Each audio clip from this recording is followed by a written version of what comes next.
আসসালামু আলাইকুম রহমতুল্লাহ। ওয়ালাইকুম আসসালাম।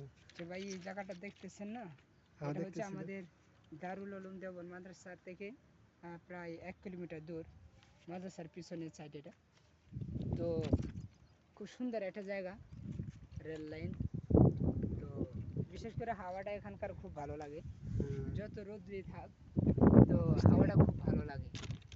তো এত গরম লাগে না, পরিবেশটা আমার কাছে খুব ভালো লাগে, যার কারণে একটু মাঝে মাঝে আসা হয়। তো চমৎকার একটা পরিবেশ। আপনার কাছে কেমন লাগলো? ভাই খুব অস্থির লাগতেছে। অস্থির। মাশাআল্লাহ। হুম, আসলে মানে অস্থির লাগারই বিষয়। দেখেন, রেল লাইন খালি, কোনো মানুষ নাই, নির্জন একটা এলাকা, আর এত সুন্দর হাওয়া চলতেছে। হুম। মাশাআল্লাহ, এই পানির বিশেষ করে মানে বাতাসটা খুব ভালো লাগতেছে। খুব ভালো লাগে। রোদের ভিতরে এরকম বাতাস। চমৎকার একটা জায়গা। এই যে আখ ক্ষেত দেখেন, গ্যান্ডারি। হ্যাঁ গ্যান্ডারি এসব। কিন্তু আসলে আমরা ভালো মানুষ তো এই কারণে উঠাই খাই না। ভগবান জিনিস এমনি না বইলা খানাটা ঠিক না। হুম, আচ্ছা যাই হোক, পরিবেশটা দেখলাম, খুব ভালো লাগলো। হুম।